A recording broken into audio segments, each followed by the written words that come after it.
Hello mga Jamags! We are back to Mommy Sweet's kitchen and today we are going to cook chicken sotanghon soup.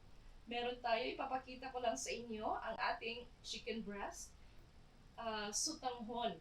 And of course, ating mga vegetables, garlic, ang ating onion, cabbage, carrot, half lang ang gagamitin natin, and a bell pepper, and of course our spring onions, and konting color, maglalagay din tayo ng Baguio beans.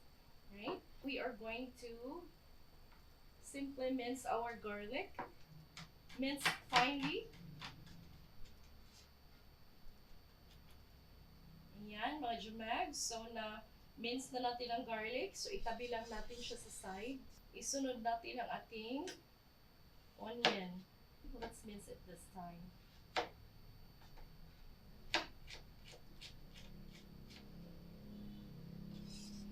Okay, ilagay lang natin sa sides mo, jumags. Sa ating bell pepper, ay i-julienne cut lang natin, pahaba.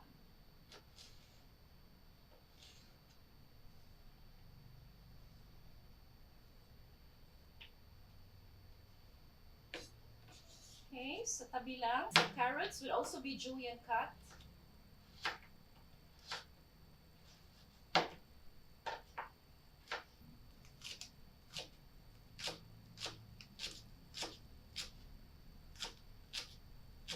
And para meron na rin konting vegetables or additional vegetables ang ating sotanghon, maglalagay tayo ng Baguio beans. Pangdagdag kulay lang at para meron tayong ma-munch habang humihigop ng sabaw. And of course, ang ating cabbage.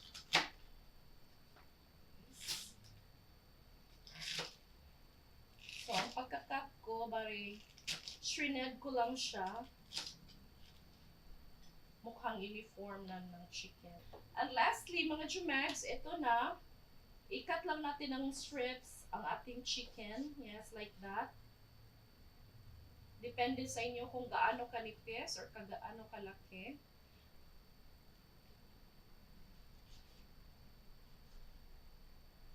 Okay, so we are almost ready with all our ingredients. Bali, pang last na lang natin tong ginawa nating strips ang ating chicken. Ayan mga jumegs, we are done with our preparation and our spices and vegetables.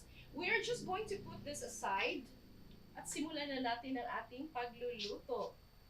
Okay, prepare na natin ang ating lutuan mga jumegs.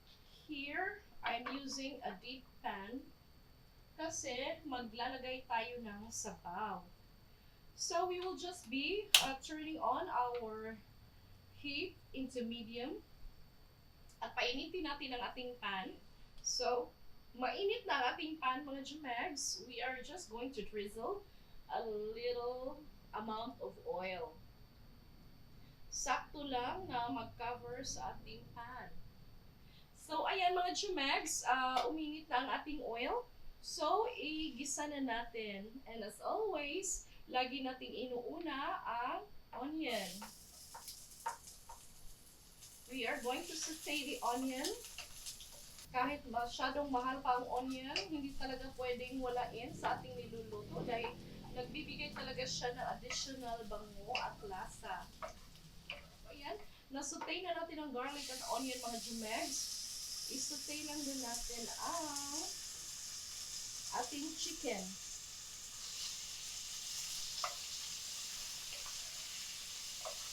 At gaya ng ating mga kadalasang ginagawa, kahit hindi pa masyadong luto ang ating chicken, ay nilalagay ko na ang ating seasoning granules. Why? Para ma-absorb ng chicken talaga ang lasa habang niluluto natin. So, we are going to pour our water. I have here 4 cups, so tingnan natin kung gaano kadami. Okay, ubusin na natin ang 4 cups. So, papakuluin lang natin mga jumegs. And to make that quicker, we are going to cover it para ma-entrap ang hotness. Mas mabilis na aakyat ang temperature. So ayan mga Jumegs, it's been boiling for about 2 minutes. So what we're going to do is drop our chicken Sotanghon. Ang ginamit ko today mga Jumegs is the premium dahil kahit na-extend mo siya ng pag-boil, hindi siya mag-break down. Nag-soften lang siya or ang strands niya ay lumalaki. Pero hindi siya nasisira. So ito ang gustong-gusto ko dahil kung hindi mo patansya talaga ang pagluluto sa kusina, kahit pinapakuluan mo siya ng medyo matagal, ang nangyayari lang ay nag-i-expand lang siya, but the texture and the softness ng product is nandyan pa rin. So masarap pa rin siya kahit pinapakuluan mo. So ayan, pagkahulog mo ng Sotanghon, mga Jumegs, ay pwede mo nang ilagay ang ating mga veggies. You can drop the carrot, the bagu beans to add color, and our huli na natin ilagay ang ating spring onions, mga Jumegs, dahil mas masarap pag huli natin inilalagay. And of course, our cabbage. Very yummy. So yan mga Jumegs, nag-boil na. I can see na very orange na ating carrot. Na-green na rin ang ating bagu beans. It's about time for us to check kung perfect na ang lasa. So, tikman natin.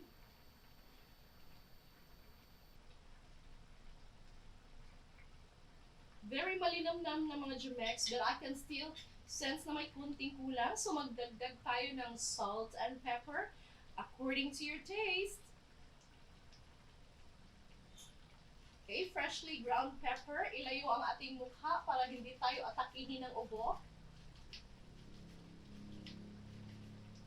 I want a lot of pepper. Malalasahan mo talaga sa sabaw mga Jumegs. Masarap ang freshly ground pepper. If you only have those ready, like powdered pepper, that's fine as well. Masarap din siya. Maanghang.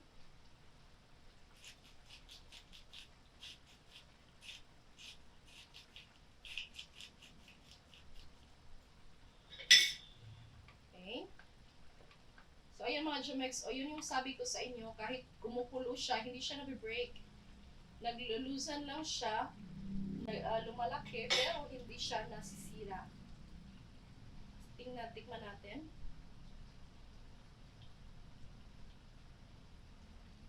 Konting salt pa mga Jumegs. Okay, once ready na ang ating panimpla lahat at naluto na siya, pwede na natin idagdag on top ang ating spring onions mga Jumegs.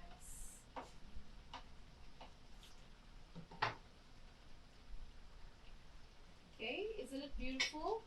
And you can turn off the fire. Have a closer look mga Jumegs.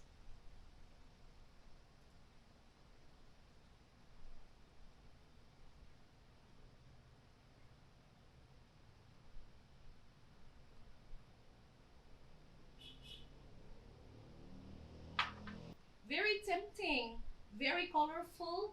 You have a combination of green, red, orange, the yellow green, and of course the brown sabaw. So tikman natin mga Jumegs.